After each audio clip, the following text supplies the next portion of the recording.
Yeah. Oh, what's up, guys? Hey, it's Kate. This is Date Fails. I'm super duper pumped. I'm yelling. I need to calm down. I need to bring it down. Good morning. First of all, it's 1 p.m. Yes. 2 p.m. I think it's 2 p.m., right? It's 2 p.m. God, it's morning for comics. It's morning for us. What time did you get up? Tell the truth. Today I did get up. I got up at like 8:30, which is early for me. Shit. But it's because I'm flying out today, so I had to get some shit done. But usually it's like closer to 10.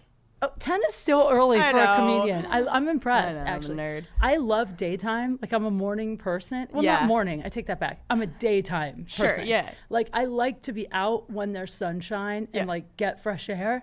But the longer I do comedy, the more I'm turning into a vampire. I don't even want to. Oh, it's impossible. Do you go home from gigs, and how long are you awake after a show? Oh, I mean, at least 2 hours, at least. It's impossible. Maybe 3. Yeah. Do you like go back and listen to your stuff or write tags, or what do you do after a show? After a show, if there's something that like stood out in the set that I'm like, oh, I need to remember how I said that, I'll listen to it right away.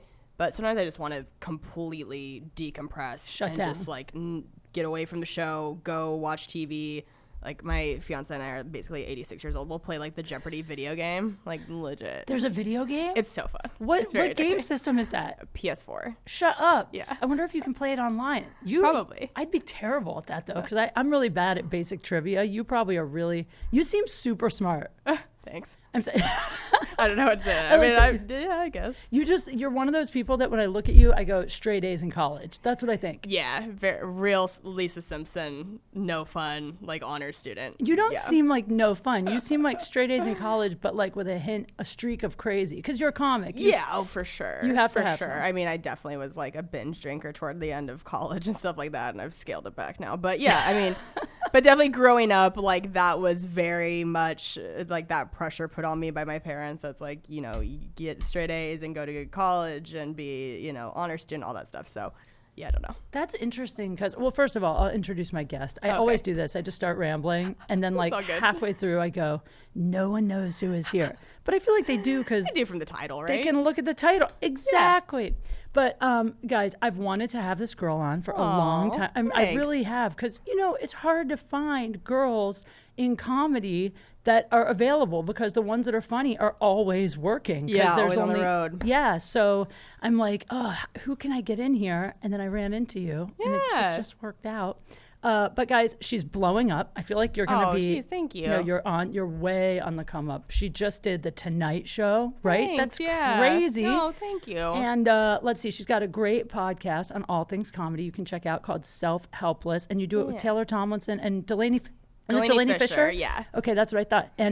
And you guys have to check out Self Helpless. It's Kelsey Cook. Thank you. Thanks. You're so sweet. Oh my God. Well, of course, it's weird that we've only done, I think, one show together over all the years. Maybe one. Yeah. I mean, there has to have been one in there for sure, but There was one I remember at the Laugh Factory. I think it was when you were doing that show with with Aiden Park. Aiden. Yeah, I think that's the only time. That's right. Isn't that crazy? I feel like I've only run into you maybe a small handful of times. It's so bizarre in this town how you feel like you know every comedian, but then every once in a while you see one, you're like, God, how have I never worked with you? Oh, yeah. And I mean, honestly, I haven't even been in town that often since I moved here, because I moved here and then like within a few months of that started touring with Jim Norton, and that just kept me out of LA all the time, which is exciting, you know, and good, but like people would be like, oh, do you live here? I don't even know that you are a resident of this city. I get that too. I get that too. And it's funny because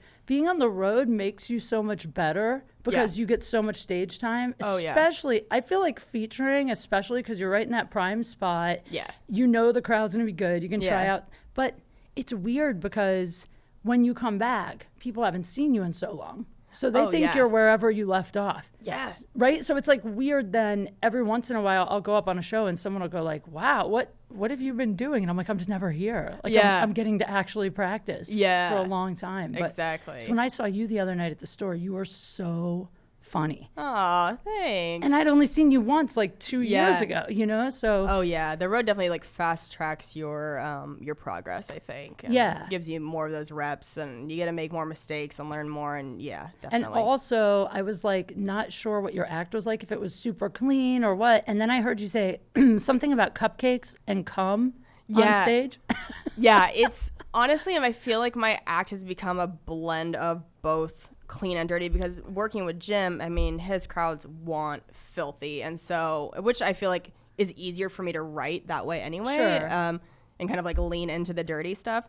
But then I've also worked with like Gada Elmaleh, and then like preparing for the Tonight Show, things where you have to be squeaky, like G-rated clean. Yeah. So I've kind of, to me, I'm happy with that, to like learn how to do both. But I do think sometimes I confuse people with like my quote unquote brand or whatever, because they're like, what are you? Because people want to be able to be like, you are this. Isn't that so frustrating? Yeah. Do you feel like you just want to shake people and go, why do I have to be one thing? It drives me fucking insane. Yeah, it's very, very frustrating. And I feel like I will continue to just fight that, because I don't want to feel like I have to be one or the other. So it's weird, because I was just talking to Joey Diaz about it, because he was saying how, he was like, I feel like I've been lately listening to too many voices, instead of just like, the reason he is Joey Diaz is because he always was like, fuck everyone, I do what I want. And then nobody like him. Right. But the thing is, as soon as you start to let everyone's opinions affect you, you start to second guess the thing that's making you successful, which is being you know? Yeah. Yeah, it's really weird, man. I get the same thing. Like, I've scaled way back. Like, I totally admit, I used to post so many hot photos on my Instagram, but people are like, was it for likes? I think it was more just because where I was at in my life. Like, I was still doing hot girl jobs. I was newly single. I was insecure. I was like, it feels good. Like, whatever the reason was. Well, you have such an interesting story, the whole, like,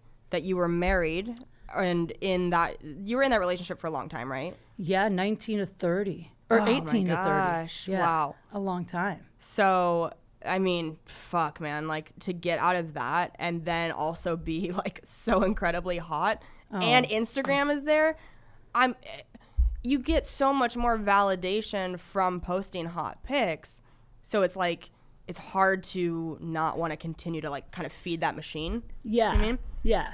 But you know what's weird is, I only know this because I've been like going through my analytics for just like where to travel. Sure, yeah. But I've been looking at which posts are getting the most likes. And this is actually weird, because it made me feel so old that lately my jokes, when I post like a meme or like make a meme, are getting more likes than like my quote hot pics, which is actually making me feel ancient, because I'm like, oh shit, like that joke got 3,000 likes, this photo only got 1,000. Now I feel like it was the weirdest feeling when I realized that was happening. Right. But as a comic, I was like, oh good, my jokes are winning now. But then I was like, oh, I didn't think I'd be sad about that. But well, you know what I was thinking too is like, jokes don't get wrinkly.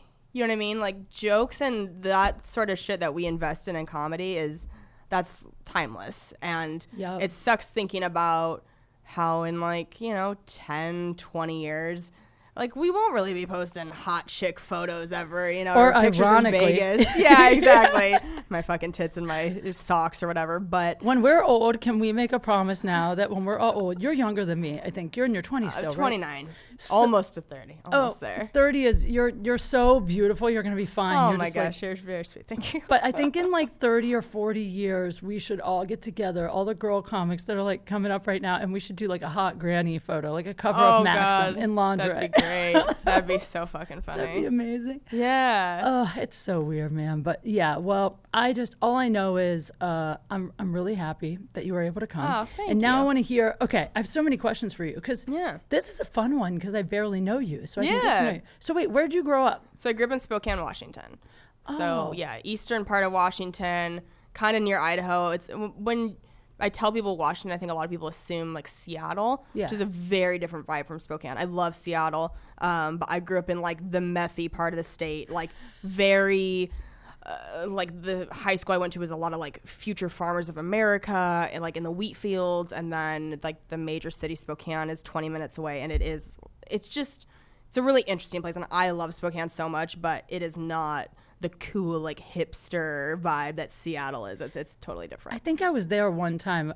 There's a comedy club there, isn't there? Yeah, Spokane Comedy Club. Yeah, it opened up a year or two ago. I think I did like just a guest set or something. Okay. There. Wait, so do you have brothers and sisters? I do. I'm the oldest. I have a brother who's 6 years younger than me, and then I have a stepsister and a half brother. And then your parents were like were your parents married, first of all? No. So they got divorced when I was like 5. They were together for 10 years. They met playing in a professional foosball foosball tournament. So like I literally wouldn't exist if it weren't for foosball. They met playing in a foosball tournament. Yes, pro. Yeah, there's they're pro both, tournaments. Yes, I didn't even know that. Yeah, it's such a weird world. It's like they needed to have an MTV True Life I Am a Pro Foosball Player, because to just see what these tournaments are like and what the people are like there, it's insane. It's unlike anything you've ever seen. I mean, wait a second. Pro foosball players, do they make good money playing pro foosball? There are a few who do make really good money, and like one of them, who's I think the currently top player, whatever. He lives in an RV and he travels to every major tournament every weekend, and he just gets first in all the events and makes all this money,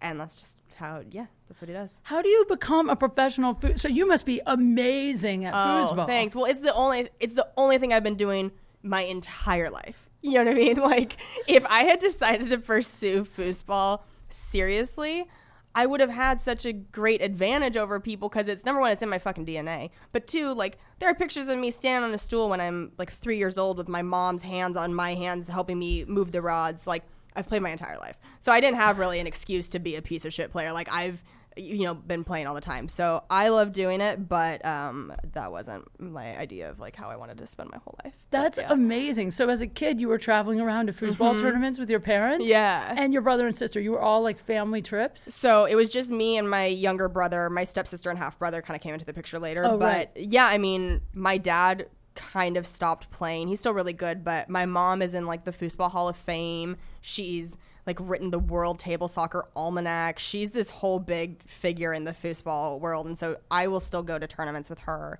and my brother, and we'll play. And wow, yes, they must have crazy. Tennis elbow. Just you get foosball people elbow? Get like weird like wrist. I've seen people get wrist injuries where they'll like rip open all of the skin. Oh my God. Right here from doing. There's a shot called a rollover where you like are rubbing it on your wrist and then you roll up and catch it. It's crazy. I know the rollover. I use the magic wand for the yeah, no, I know. I mean, like I've had the same injuries in bed. Exactly. I mean, I've talked about it on stage before, but like my strong wrists like make for real scary hand jobs. Like it can get out of control fast. Oh my God, you're like, I'll give you that foosball hand job. Yeah, it's intense. I have to go easy. Holy but yeah. shit. So, okay. So then your parents split up and your mom got remarried eventually. She still has never been remarried, which is crazy. Yeah. But she's like, I mean, she's amazing. And she's actually moving to LA in like a month. She just retired from teaching for like 30 years. So I'm hoping maybe LA will give her some better options because, this is date fails. She's tried to online date in Spokane, and literally the only people that she matches with look like wizards. Like they have beards, full beard. They're always holding a fish they just caught. It's just not her arena of people. She has her like master's in French literature. She's this like amazing, well-read woman, and she just keeps getting these like country bumpkins that she wants nothing to do with. So. I like that your version of a wizard is a beard and a fish. Like I pictured like a monocle and like one of those pointy hats. A Merlin person. Yeah, they just I don't know. They are not the right fit for her. But I don't think LA is gonna make it easier though, because it's a fucking shitstorm out here. I know. I don't know. Did you meet your guy? You have a fiance now, which we have to get into. But did you meet him here? No, we met in the Seattle comedy scene. So that's where we were both doing comedy in before we moved here. So I met him there like almost 7 years ago. Oh, he's a comedian also? Yeah. I didn't know that. Yeah. A successful comedian. See, now I feel like comedian relationships are either the absolute worst or the absolute best. There's no in between. Yeah, there's and nothing we've in the been middle. both in our relationship together. We've Really? been like, holy shit, how is this gonna work? And then times where it's the best, you can't even picture it better. I mean, we've been all over the place. So yeah. So wait a second, this comedian, I can't believe I didn't know this. Do I know this? His name's Kane Holloway. You might have done some like local shows with him here. I think it sounds familiar. Yeah, he's great. Okay, so does it get hard at all? Like I used to date a comic who, I've dated a few comics, but one like was serious that I really was crazy about, and we were great at times, but I found that anytime I would kind of one-up him career, like I'm not competitive with whoever I date, right? Because I want, if you do better, I'm gonna do better eventually. We're both gonna do better, right? Yeah, you help one another. But at him as a man, I think it low key was getting to him. Totally. Anytime I would.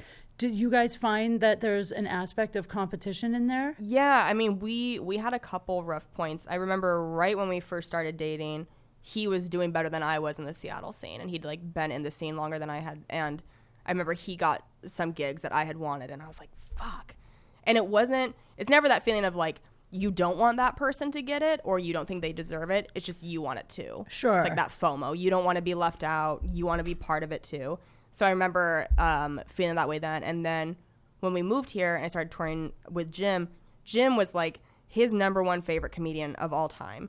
And all of a sudden, his girlfriend is not only working with his favorite comedian, but she's gone constantly. Like, with his favorite comedian. Yeah. Oh, not God. there while he's in LA, like watching our 3 cats.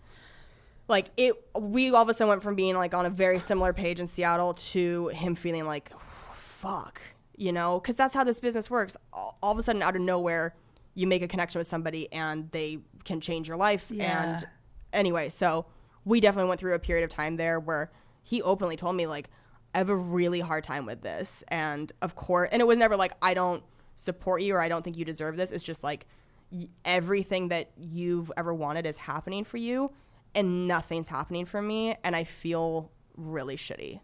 That would be hard. I think especially as a guy in some ways, because no matter what, even if you are so progressive, you don't feel this way. I mean, there's something to be said about the guy feeling like they're supposed to be the breadwinner and like the man of the house and support you. And so I guess probably that would be even harder. Yeah. And especially for comedians, because we're already insecure, which is part of the reason we do this. So then for a guy to be a little maybe insecure and then also like his girl is doing better, that would probably be hard. Yeah, and I completely understood, and that's kind of the beauty of 2 comedians being together is that when there's a problem like that that's related to the career, it's like, well, I already felt that way, so I know what that feels like. Yeah. I get what you're going through. I can't fault you for feeling that way because I felt it when you had it, and eventually he just got to a point where he got sober. He's been sober for like almost 2 years now. That helps. But when things were bad, he was in like such a dark place, like bad with alcohol, like not in therapy, just so many things that him personally, it wasn't going well. Yeah. And he just made this like whole big transformation and change. And now I couldn't be with a more like supportive partner. I mean, he's amazing and he's doing so much better. It's great. You fixed him up. Yeah. You fixed him. You got a fixer-upper, and you fixed him up, and now he's perfect. Like every fucking girl, See, this is what I do. This is like, you are the comedian that I want to be because you're really functional. Thank you. And I'm not even talking about your comedy, although it's great, but like, I'm just talking about like, you're happy, you're well-adjusted. I'm happy. I don't know if I'm well-adjusted, but you have a stable relationship and you're working. To me, that seems impossible, but you're doing it. It took a really long time, and like, you do have to sacrifice some things though, because I got to a point where I realized I couldn't be on the road the amount I was and have that stable relationship. Right. Because like before he and I got engaged, we had another kind of rough patch of like, I don't even see you anymore. Like all of a sudden we've had this long distance relationship. I feel disconnected from you. It sucked. And I wasn't happy. Like I wasn't happy being alone on the road as often as I was. So I started to find other ways to make money, you know, like our podcast started. And it's like, as long as I can feel financially stable staying in town, I don't feel a need to be gone every weekend. No way. So I don't think it's good for you to be gone every weekend. Especially now you're headlining. It's one thing when you're middling because you're with, or opening for someone because you're with someone that you're friends with at least. Yeah. But like when you first start headlining, I'm very lucky that I have comics that just want stage time. So they're like, I'll pay for my own flight as long as I break even. And amazing. Feature. Yeah. Yeah. But I mean, you know, when you first start headlining, they don't pay you enough to bring an opener and pay them yourself. No. So you're alone a lot. Yeah. And you're just alone with your thoughts. And it's like, it's so weird to go from like the shows to back to your room by yourself. And if you don't party, which like people think I party way harder than I do. I don't go out for drinks with audience and stuff after shows. No, it's like my nightmare. Yeah, me too. I'm like, no. That's the difference between the male comics and the female comics, I think. Definitely. Well, it's a safety issue too. Like we're up there talking about our clit for fucking an hour. We don't want these two, you know, to touch our clit. Exactly. There's a definite separation between like the jokes we're telling and what we would actually want to participate Every in with joke somebody. is like an extreme version of what you think, right? But guys really do. Like I was doing a joke for a while about like What was that? That was weird. Did you hear that? Something like an alien ship landed, yeah. An alien, God is like, Kate, stop talking, stop talking. No, I was doing a joke just about being so broke and the girls that were watching like Harvey Weinstein jerk off. And I would say like, I would watch you all jerk off for a Target gift certificate, whatever. And after shows, guys would come up to me and be like, so... And I was like, I don't really want to watch. Are you kidding? It's a joke. Like, I'm going to really sure, jerk off right here. Let's do it in the lobby. So many creepy people. I will legit be like people will be like, you want to go get a drink? I'm like, no, I'm okay. And then I will go back to my room and I will eat fucking brown rice cakes and almonds and watch like YouTube videos. Like, I am a loser on the road. I don't party. I am like very alone. I just want to eat my almonds in peace. But you almost have to be if you want the shows to be good. It's a job. Yeah. You have to choose because like you can't be super tired and sluggish and hungover or you're going to have a bad set. No, I mean, I go hard when it's like, if I'm just going to Vegas for the weekend with my friends, I'll fucking go hard. But if I'm working, I can't be hungover and do my job. No. So wait, how long have you been with the guy that you just got engaged to? Almost 7 years.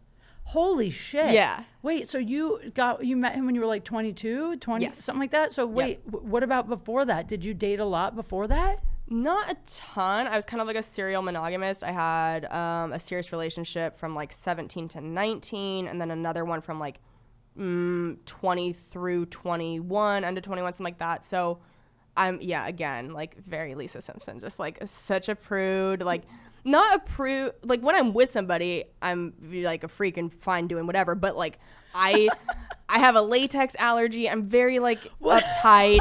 I'm not like, I can't just casually fuck people. I've slept with 5 people my whole life. You have a latex allergy. Yeah. So no condoms. Unless you use like sheepskin. Yeah. Have you ever used a sheepskin condom? I haven't. I've heard they smell like a Euro and I'm just like, I want no part of that. I have tried polyurethane, which is a nightmare. It feels like polyurethane. That's like trash. Exactly. Wait, trash bag. It feels like a Ziploc bag. Ugh. It's bunchy and crunchy. It has no form to it. It's horrendous. So for me, it's always just been like, if I like somebody, I usually like them a lot. And then I'm like, well, I want to be in a relationship. And as long as you go get tested, then we can fuck without a condom because I'm on the pill.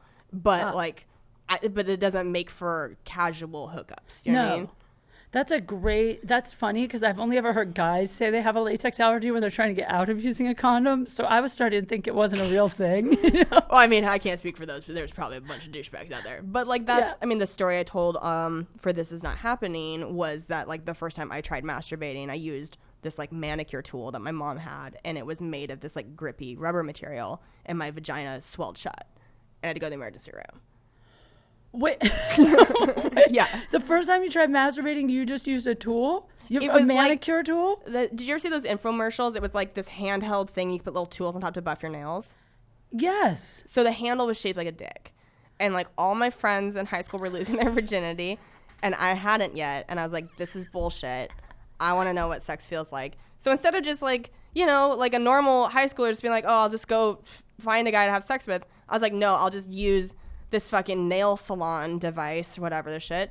And I put it up there and I took it out and it was like burning right away. And I looked at it with a mirror and the whole thing had just like swollen shut. That had to scare you off masturbating. You were like, everything mom said is true. I really am going to go blind. Yeah, exactly. No, I still don't own a dildo. I don't own any toys. Like that's how much it fucked me up because I was like so scarred for this for forever. I don't blame you. Yeah. You don't need them though. You can use your hand. I got my quick wrists. I'm good. Yeah, you got your foosball hand. DJ. Aren't they a little callous though? Yeah. You probably have to scrape the calluses. God, how funny if you looked at my and it was just like blistered and bleeding. Oh my God. Do you wear gloves for foosball? I use handle wrap. So if you look at the foosball table out in the lobby, it's wrapped. It's the same things that are on tennis rackets. I know you play tennis a lot, right? I do. So you can buy them at Big Five. And you wrap the handles so that you have better grip. I see. It's like that stuff actually on the tennis racket. It's real soft. Like it's like stress ball material. Oh yeah, it's really nice. Yeah, I really like that. It's funny. I built this game table. It's a saga that I've been talking about online because I bought a game table for my apartment. Yeah. The foosball is what started it because I always wanted foosball and pool. Yeah. This has all those things. But it's cheap as fuck. It's like Fisher Price. Like you flip the board and it becomes ping pong or whatever. Yeah. I mean, it has 10 games. You just keep taking a thing off and there's one more game. It's like lasagna. Yeah. All these layers. Yeah. But the funny thing is, it was only $160. And it's not bad. It's for kids, but I'm sure it'll be fine. That's great. I mean, a solid foosball table is like $1,000. Oh yeah. So if you got something for $160, it's a great deal. I'm sure it's not the most professional grade foosball table or anything else, but what's funny about it is it took 3 days and like 5 people for us to put this assemble it. Because I kept having friends over to do it, and we'd start drinking, and then everyone would be a little buzzed, and then everything we'd have to stop. So I'd be like, "This is gonna go terribly." Oh my god! And then we finally finished it, and then I found out. I called the company because I was short on parts. Yeah. And they were like, for $60, we would have sent somebody to build it. And I was like, fuck. Oh, Jesus. Oh, that would have been worth it for sure. But, there's my blood and sweat is in that foosball table. So. It means more now. Yeah, I would have you over to play, but it would be very disappointing for you. When you saw it, you would go, no, we can't. It's probably slanted. Oh, fuck no. See, I'm so snobby about the foosball tables I play on. If I go into a bar and there's one in bad shape, it's almost like I go into like the Pound and I see a dog that's in bad shape. I'm like, yo, this is not okay. Are you serious? I'll be like, I've gone into bars and been like, do you guys have any vegetable oil in the back or any sort of oil? And I will like grease up the rods. I will like wipe down the top. It makes me sad to see like an abused foosball table. Sure. Like nobody takes care of them. Yeah, that's heartbreaking for most of us. I know. This is the most unrelatable thing I've ever talked about. It's not though, because everybody has something like that. Like for me, if I see a tennis court that has a bunch of like potholes on it, I'm like, what the fuck's the point? Right? Why I get it. Yeah. Have you ever played strip foosball with anyone? I think my high school boyfriend. Yeah, I think we did that at one point. But I haven't had a foosball table in my apartment like as an adult. I just had one in my house because they're so loud. They are really loud. That is a problem. And my friends, when we play, it's always like late after shows. So my neighbor hates me for sure. But what are you gonna do? I mean, you have to have a life. Yeah, they're also fucking gigantic and like and heavy if they're legit. Yes, financially, I'm not in a place where I can like afford a foosball room yet. You don't have a foosball room in your house. I mean, how are you a comedian? I know, God.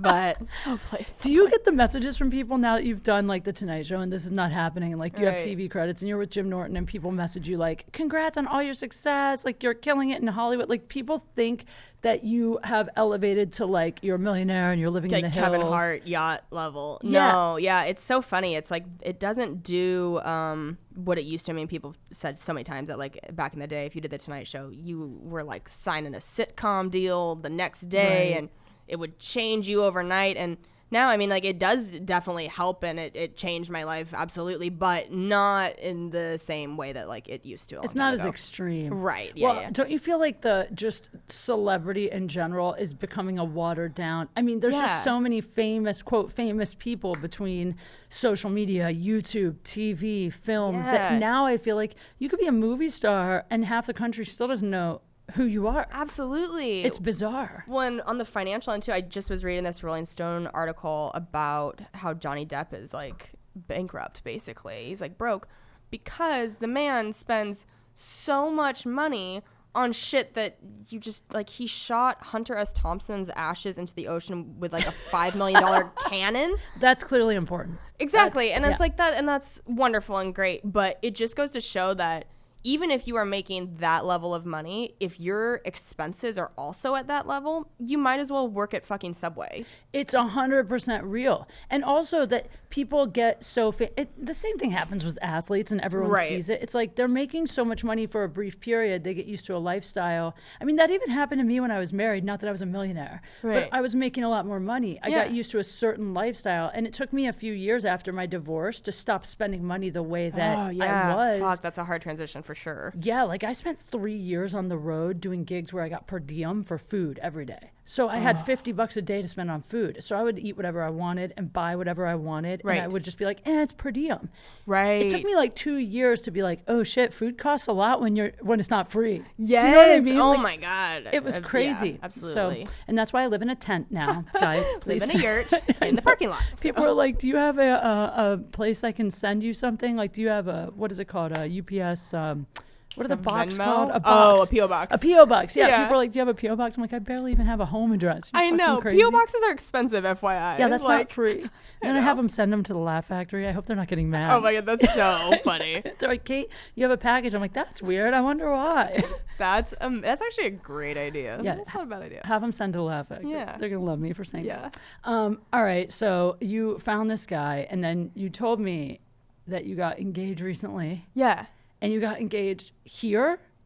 Right here in this studio. That's see, nothing like that happens for me here. The closest thing that's happened to me is I spilled a drink and a guy got on one knee to clean it up. Like that's literally the closest.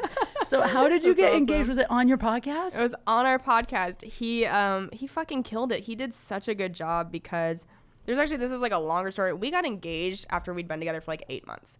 So This was the second time we've been engaged. We have like a weird story. So we got engaged because we were dumb and young and just like so in love and thought, well, we've been together for like 8 months. We must know everything there is to know about each other at age 22. We should make this lifelong commitment. So that's what I did, by the way. Is that? Oh, well, you said 19, huh? So yeah, you were young. I was 19. We were together for a year. Oh my gosh, yeah. So I get it. Yeah, and in the time, it seems so right, and everything's great. And we found this like $25 ring in this like vintage shop or whatever. It was this like cubic zirconia ring, and I basically like ruined the proposal. I was just being a fucking psycho. I was being so like just all up in his business. And anyway, we were engaged for maybe 6 months or a year, and during that time, we just fought the whole time. We were just constantly bickering. It was clearly not what was supposed to be happening. And so we just both sat down, and thank God we were both on the same page. And we just like, this was not the right move. Like, we are not ready to get married. We just need to take this off the table. We'll tell our friends and family, like, hey, we're not breaking up, but we just need to call this engagement off. Did you keep the ring?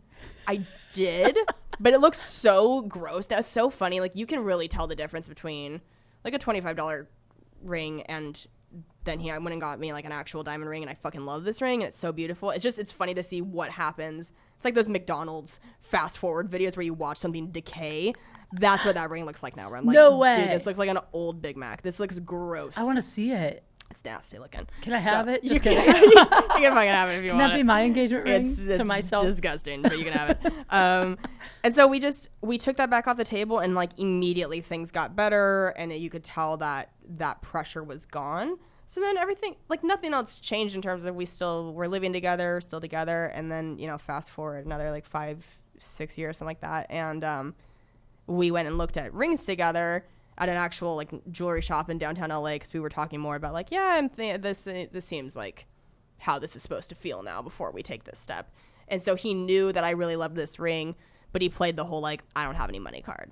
He was like, I don't have any money saved up, so... And he's a comedian, so you're like, I believe Absolutely. you. I'm like, yo, I live with you. Like, we feed the same 3 cats together. I know what kind of money you have. You're feeding the same 3 cats out of one can for 1 month. Yeah, you're like, I know what's going on. Yes, exactly. So I totally bought that and was like, no, that's totally fine. He's like, yeah, probably, I won't be able to get you something like that for a long time, but just, it's good to know what you like. I was like, okay. Apparently, he bought it, like, the next day. Like, went in, he had, like, saved up money, all this shit, and then he contacted Taylor and Delaney, my co-hosts, and he was like, I think it'd be cool to do it on the podcast. It'd be fun to have you guys there. That way we'd get it on video and on audio. It'd be really cool. So the girls were like, oh, Kane wants to come be like a co-host on our anniversary episode. We did, like, a Self-Helpless 1-year anniversary thing. And I was like, oh, that's a great idea. It was like fucking way over my head. I had no idea. So he came... We did the episode, and then at the end of the episode, he's like, I've got one more thing that I wanted to say, and he pulled out this letter, and it's got all this fucking writing on it, this long letter, and he starts reading it, and it's this, like, serious love letter. And, like, we just had finished talking about, like, yoga and fucking smoothing shit, and I was looking at the girls, like, embarrassed. I was like... Ooh, I don't know why he's doing this. Like, I was like almost apologetic to them because there was nothing in me that thought this was a proposal. I thought there's no way this is a proposal. You were just like, why is he ruining the podcast? Yeah, I was like, this is so intimate. And I was like, oh, this is uncomfortable. I'm sorry.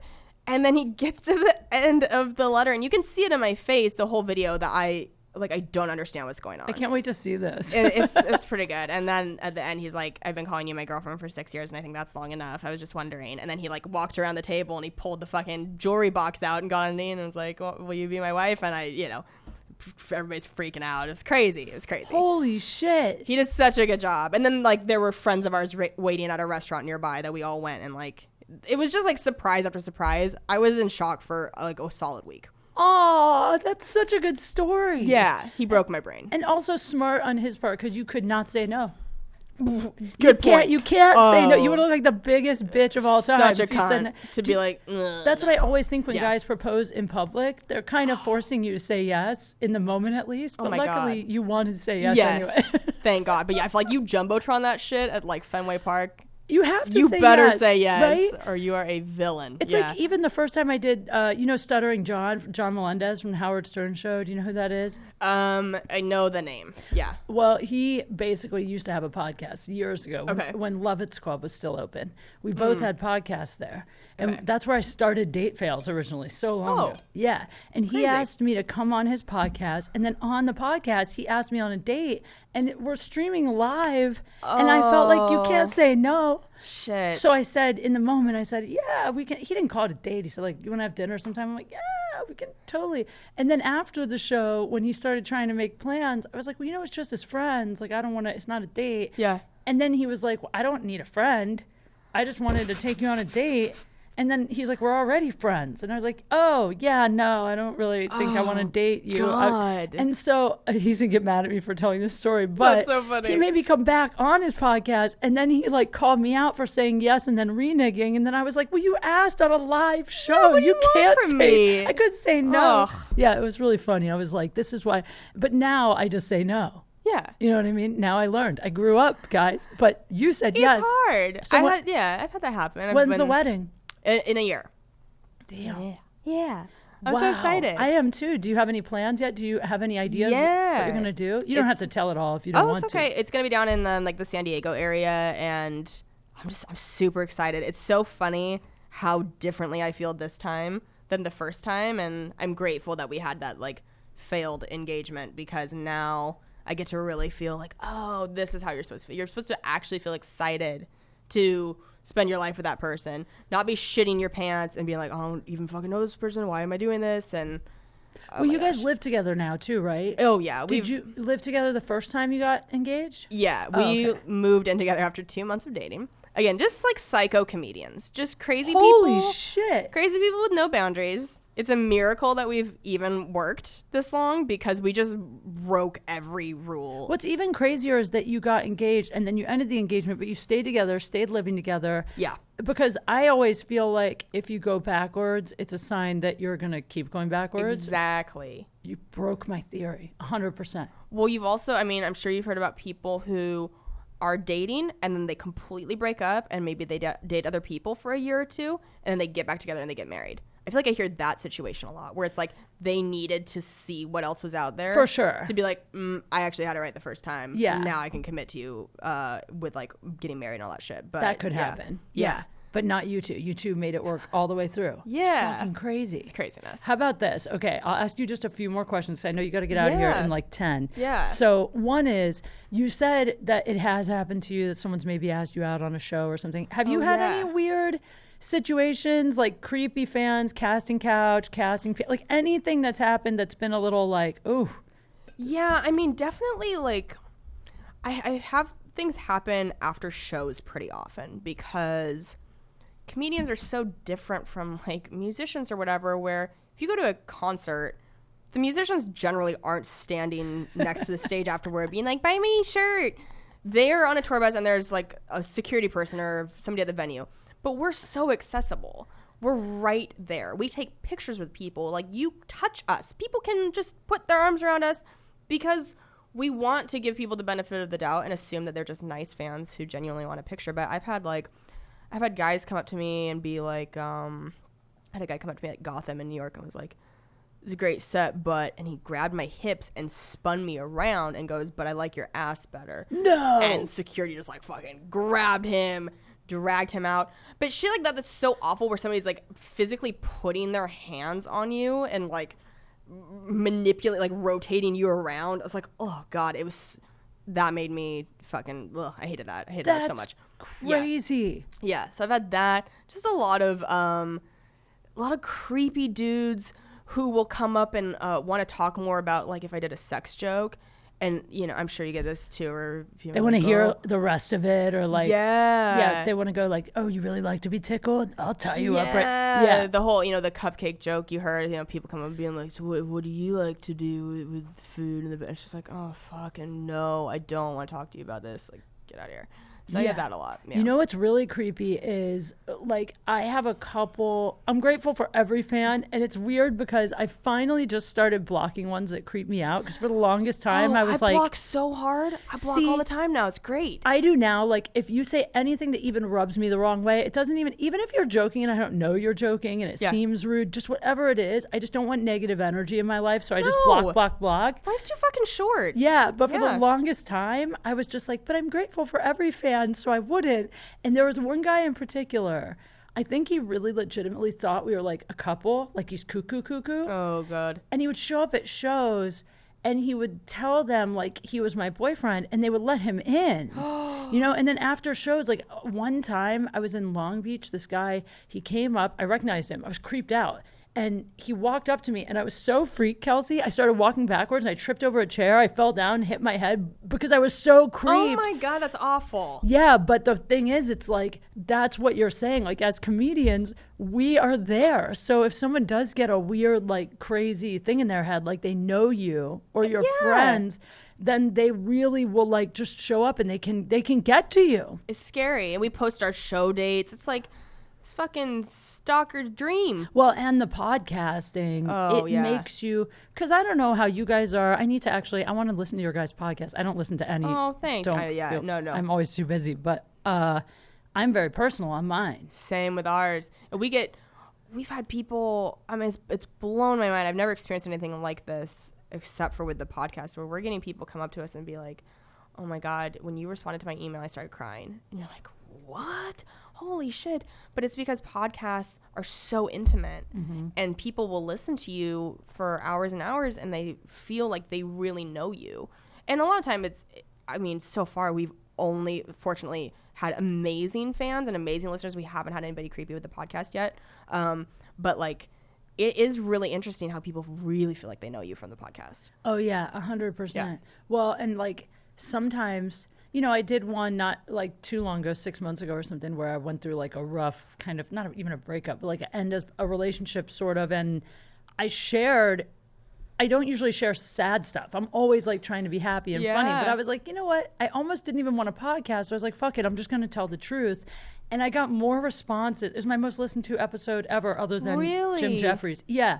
I got more responses from people just being like, oh my God, I've been there. I relate. Like people really, when you share that side of you, they connect to you. Yeah. But then they really do feel like you're all BFFs, which is a good thing when it comes to showing up at shows. But just if you're a guy, don't touch below the waist or the boobs. Just keep your hands on our shoulders. Exactly. That's all we ask. That's all. And then... Oh, go ahead. I was just going to say, talking about, like speaking of blocking people and all that stuff, the internet trolls that I'm sure you and I both get, but I was telling you how funny it was before we started recording that somebody recently left a comment on my Laugh Factory video on Instagram that was like, oh, I didn't know that Kate Quigley got fat. I fucking hate that. That's fucking retarded. Yeah, I just saw that and I was like, well... That sucks. That's really, fine. Isn't it so stupid how like everyone thinks there can only be one blonde, like people will, say like, oh, watch out, so-and-so, Kelsey Cook. We all get compared to one another. Right, if you're a blonde, white, female comedian. Like there can only be one. Yes. There can only be Eliza or Jessame or you. Yes. It's like, why? There's a million things for all of us. That's what's great about the podcasting. Yes. And the internet and now, maybe at one point in time, maybe there was only room for one Amy Schumer, but now there could be a dozen Amy Schumers because of the internet. We can all do our own thing. Everybody's got their own thing. Yeah, it's so dumb. It's so dumb. Yeah. That's why I'm so glad you came, too. Oh, so I want people to see that, like, we don't all have to be like, you can't make it and I can. We can all make it. No, of course. I think this is like a super fun podcast concept. And I mean, again, you and I had like, this is the longest we've ever talked by far. I've 100%. maybe run into a couple times, but this was like really fun to sit down and do this. And I've had so much weird internet troll. I've had like Reddit pages dedicated to people taking photos of me and photoshopping 5 extra foreheads. People who are like obsessed with. I've had people Photoshop Jim's face onto my forehead mole. I've had. That's actually funny. Yeah, I would use that on a flyer. Oh, I know. It's kind of amazing and also so horrific. But I mean, yeah, we deal with so much mean shit all the time. I know. It's crazy. I know, it's so hard. And then people go, don't read the comments, don't look. And I'm like, but I want to engage with my followers, so I have to.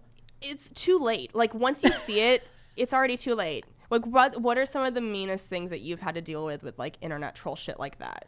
Well, I mean, I get for me, it's like people hit you in your insecure spot, whatever, because, Totally. you know, we all want respect from other comics. So a big thing for me is that sometimes I feel like no matter how funny I get or how much I grind or how much, I mean, I'm going on the road doing 7 shows a weekend, whatever. And then people still are like, oh, well, why don't you let your comedy speak for itself? Why do you have to post a hot photo? And I just want to be like, I post 15 fucking jokes and then I post 1 photo and they're not even quote hot, but it's like if I'm at the pool and I'm in a bikini and then I'm in it in the photo, then it's like I'm using that. I guess for me, it's just I get tired of that same thing all the time. Right. And I'm trying to ignore it, but most of the time it just makes me laugh, the troll remarks, for the most part. Well, it's like what you're saying that you said you started out posting a lot of the hot pics and that now you feel like, did you say that you feel like you wish you hadn't posted so much or that you're just like transitioning more into like not wanting to post as many? I think it's really just that. Yeah. Like I think it's partly that I have grown up, I've gotten older, partly that,